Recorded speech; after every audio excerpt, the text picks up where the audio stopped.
Hello everybody and welcome to another episode. So I'm just going to go over a few things that I've been getting on with just to keep you all updated. And you see behind me this beautiful E-Type that I have just about finished today and is about ready to go to the paint shop. So this has been a very big project for me and complete full restoration. So can't wait to see this when it's back from the paint shop. So it should be going soon anyway. Back onto Volkswagens, shall we? So what have I been up to? So as you know, I've been having a few problems and there's a few changes I wanted to make to this. So first of all, I removed this deep sump or sump extension, whatever you call it. Basically increases the capacity of oil in the engine, and although it's not a bad thing to have more oil lubricating your engine because it keeps cooler, etc., and doesn't get dirty so quickly, but I do have, or I have fitted under here like a conventional oil filter. So on an original engine obviously they only have like this gauze. So I thought maybe I could live without it. Plus the main reason why I wanted to get rid of it is because it's like the lowest point on the car. So if the car bottoms out, that's the first thing that's going to hit the ground. So I removed that. I also bought a new pulley because my other pulley doesn't have the timing marks on. So I just bought this. This is one of the cheaper ones I got.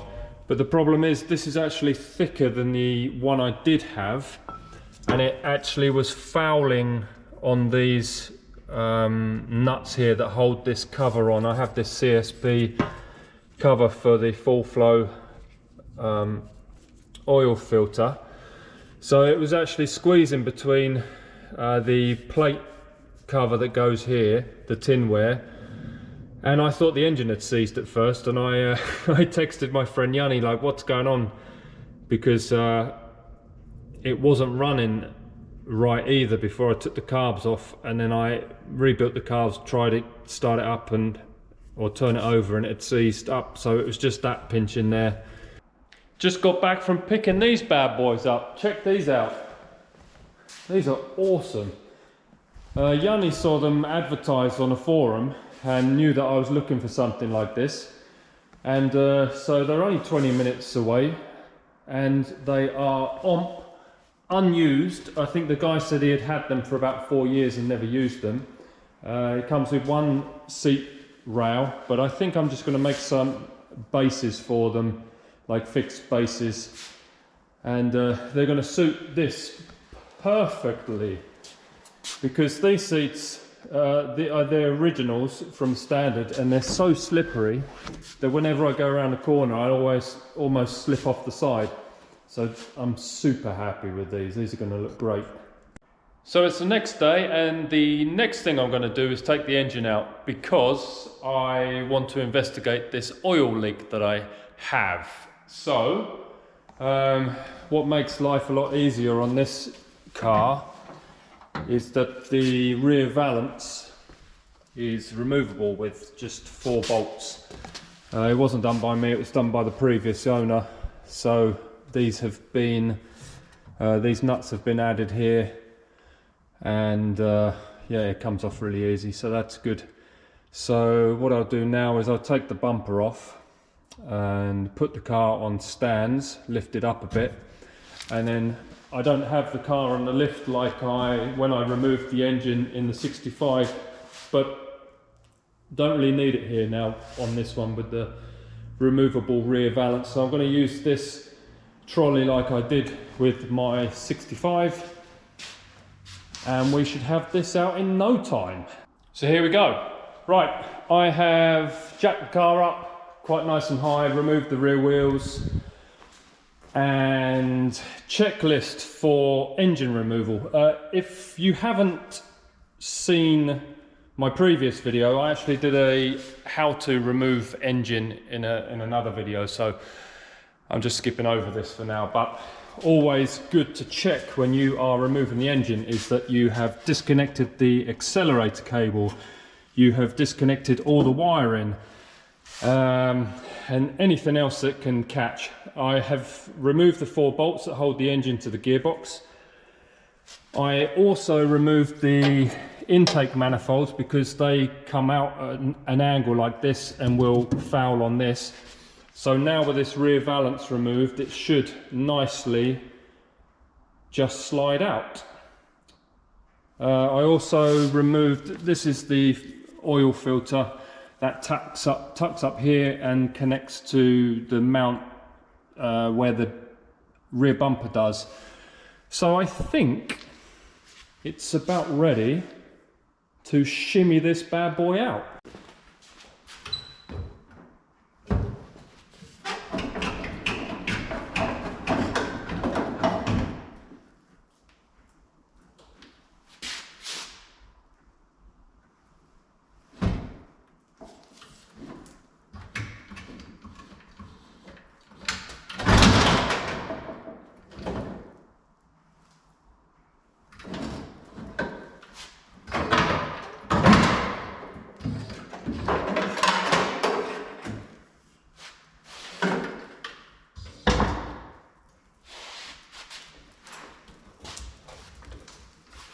Right, there we have it. Easy as that. It kind of fell out the car a little bit, but it's out in one piece. So this has these, because this was running twin carbs, it has a balancing pipe on there, so I left that on there for now, so we'll get that out. But that was fairly easy really, because it only took me 20 minutes. Oh, look at this, see? Oil everywhere. It could even be this rear seal, but man, there's just like thick oil everywhere. One good thing is, if you're going to stuff your holes, use like kitchen paper, not use any cloth or anything like that, because if this breaks off and some of it goes inside, it will break down. But if you use like a cotton rag or something like that, it doesn't degrade like this does and could do some damage. So that's always a good thing to bear in mind. But yeah, man, there's oil everywhere.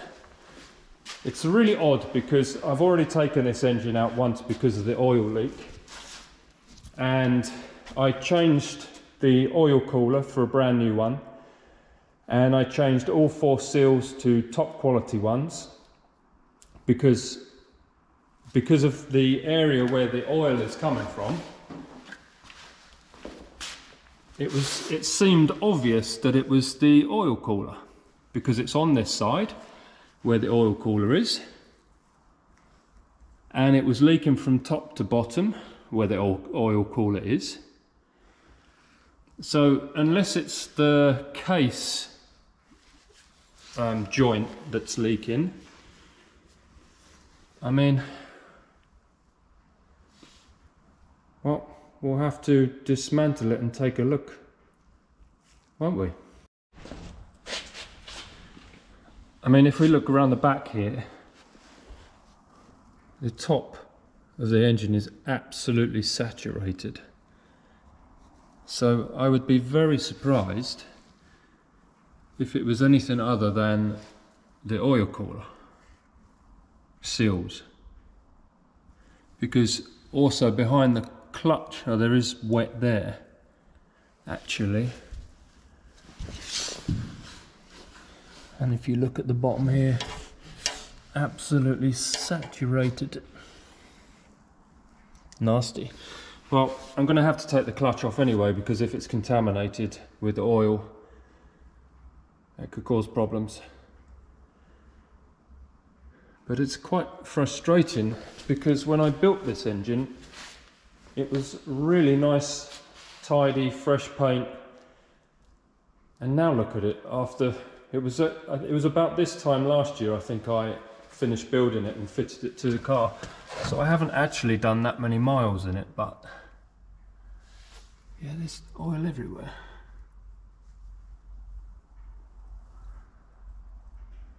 God damn it.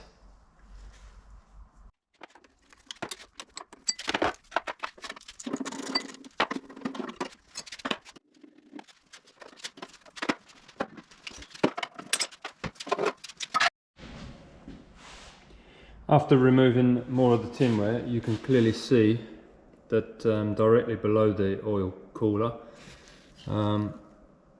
these are quite covered in oil. This front area is really oily, but that could obviously run down here. And both sides here are covered in oil, but that could be from the fan flinging the oil around, because that's exactly where that sits. And then if you notice, this side is dirty, but it's not that oily, except for down the side here where it could run down. And also the oil that's got inside of here, inside of where the flywheel is, could have quite easily have gone down this hole here, trickled down, because if you look behind the flywheel, it's actually really dry. So I think it's just made its way down and leaked all over here. But man, it's everywhere.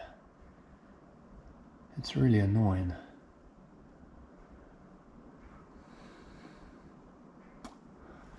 Okay, the investigation continues. I mean, what I'm going to do is I'm going to clean everything up. I'm going to replace these seals, put some sealant on as well for double measure. Clean everything up, I'm going to put it all back together, and then I'm going to run it on the bench, not put it back on the car, and then just see if the leak is cured, or we can at least get some better idea where it's coming from.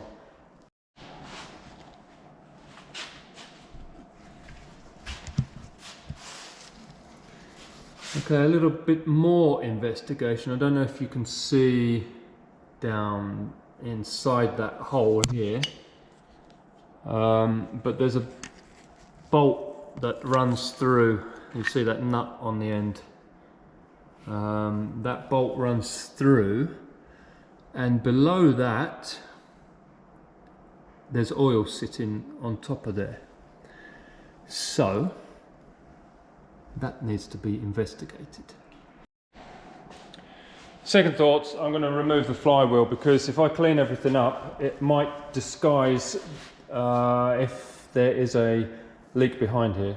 So I'm going to first take off this clutch, which is held on by 2, 4, 6 13mm head bolts. So I've got my gun ready. Let's gun this bad boy off.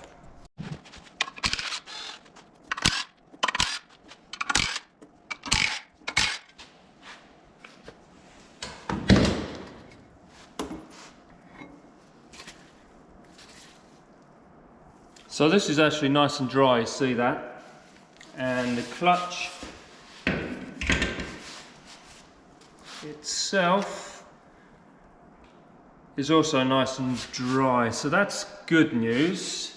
Okay, next up, if you watched my previous video on, what did I do? Something with the rear brakes. Oh, I was changing the gearbox, I think, or I took the gearbox out and rebuild it, and then I used this to tighten these up. So this actually has 2 uses. You can also tighten and undo this big super tight flywheel nut. So this fits on there. You undo this gear here with this clip, and then you take it out and put it so it's on the other side, and then that goes on these teeth, and with a little, I think that was 13mm, maybe 12 or something like that, maybe smaller, it looks like 11. Then you undo it and it just undoes super easy. So let's get it set up and show you. Okay, so first of all, you take this clip off, like that, and that just slides out, and then you put this on that side, replace the washer, and then replace the pin. Okay, so now this will locate somehow. There we go. That will locate on there. And now all I need to do is undo that. Okay, so with that slipped over there, I have an 11mm socket, but I do have to lock the flywheel, and I don't have the locking tool. So what I'm going to do is I'm going to put 2 of these bolts partially back in, like that. And then I'm going to go and get my breaker bar and somehow wedge that in there against the table and see if that works. Like that. Easy. So let's see if I can undo this with one hand holding the camera. Jesus, maybe not. Okay, I had to use 2 hands, but it wasn't that hard. And now, God damn it. There we go. There we go. Not so hard. Not so hard. Definitely easier than using another method. There we go, it's undone. Super tool, get one, do it. You won't regret it. Something else worth mentioning to promote this wonderful tool is it comes with a different gear, and this is to mesh with a 6-volt flywheel, because a 6-volt flywheel has a different amount of teeth. So I just gently knock this off with the nylon mallet. Be careful not to smash these off and snap those. And this is actually an 8 dowel crank, which is a lot stronger. Standard ones are 4, and this is also a lightened flywheel. So now, what do we have here, ladies and gentlemen? Let's get some light on the subject, shall we? Okay, what a mess. What a mess. So, this is actually wet. Is it? No, it's not. Why does it look wet? Okay, but this certainly looks like it's leaking, look. This whole side is wet.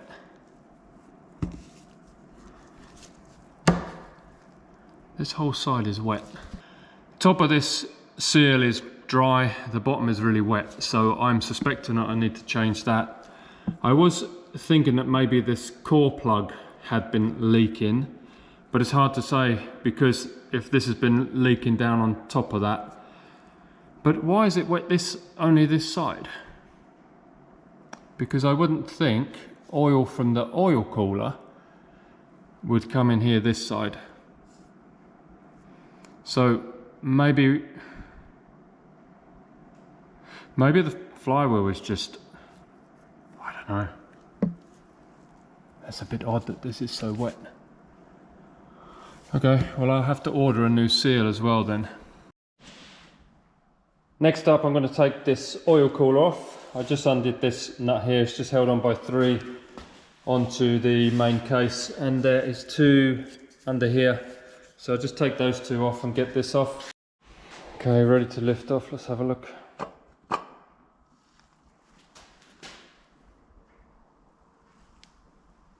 Okay, so you can see a drip underneath, and that is really wet, that nut on the end. So that's very suspicious.